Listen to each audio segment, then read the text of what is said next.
Have you ever been given your job requirements at a new job so they know what to expect from you?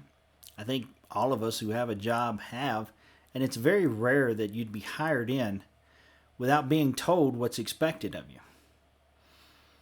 You see, in today's reading, we're going to visit a small list of the Holy Spirit's job, of what He is going to do, and how it is applied in our lives today. Hi, I'm Pastor John Sonkrent from Heights Christian Church, and what we are doing is going through the Bible in 5 years.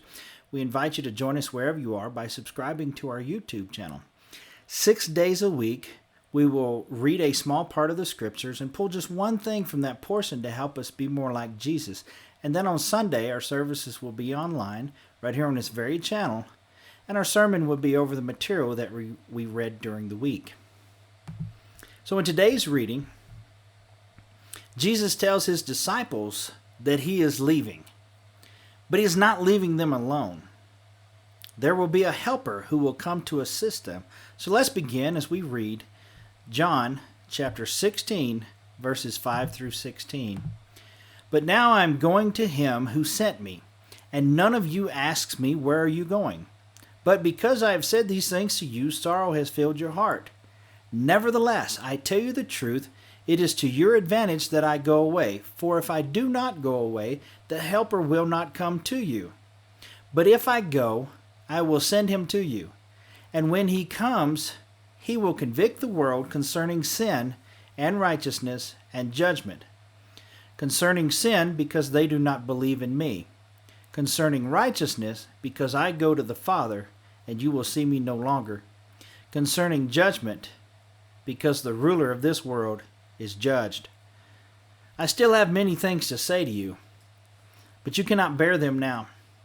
When the Spirit of truth comes, He will guide you into all the truth, for He will not speak on His own authority, but whatever He hears, He will speak, and He will declare to you the things that are to come.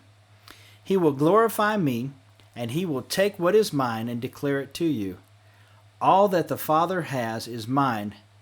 Therefore I said that He will take what is mine and declare it to you. A little while, and you will see me no longer, and again a little while, and you will see me. So in this passage, we see that Jesus tells His disciples that He has to go away in order for the Holy Spirit to come and to do His job. The Holy Spirit convicts the world of sin, convicts them of righteousness. This is where we're guided, and of judgment, because the ruler of this world is judged. You'll find these in verses 8 through 11. He, the Holy Spirit, also guides believers in all truth.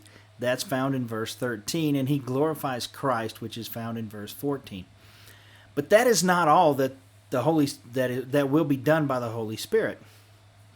While there are a vast number of books written about the Holy Spirit, I will stick with just a few things. So let's look at John chapter 14, verses 16 and 17.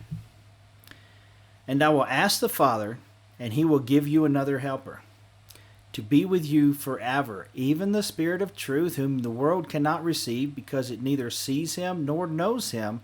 You know Him, for He dwells with you and will be in you. And let's go on to 15:26. But when the Helper comes, whom I shall send to you from the Father, the Spirit of truth who proceeds from the Father, He will testify of me. Now notice that a couple of times Jesus has said that this Holy Spirit is from the Father, and He also says that the Holy Spirit will testify that Christ is who He says He is.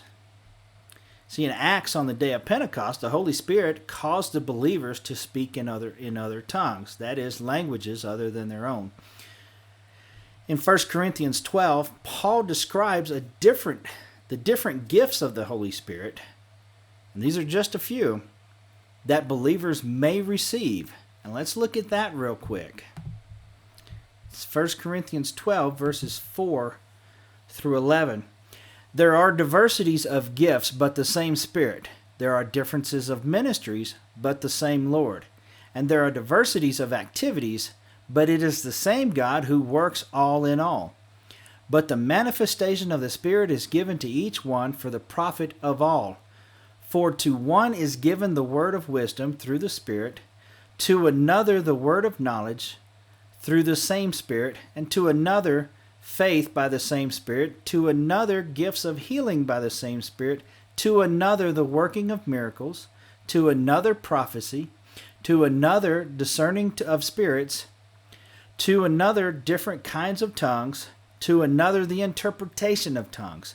But one and the same Spirit works all these things, distributing to each one individually as he wills. We all have different gifts, and these gifts will be able to be used by God in different ways, as Paul explains it here. So don't be jealous of the gifts that someone else has, for we are all workers of Christ, and the Holy Spirit guides all of us believers. You see, the gift of the Holy Spirit has given to you to use it for the glory of God. And I hope you got something out of today's devotional, and I hope to see you again tomorrow.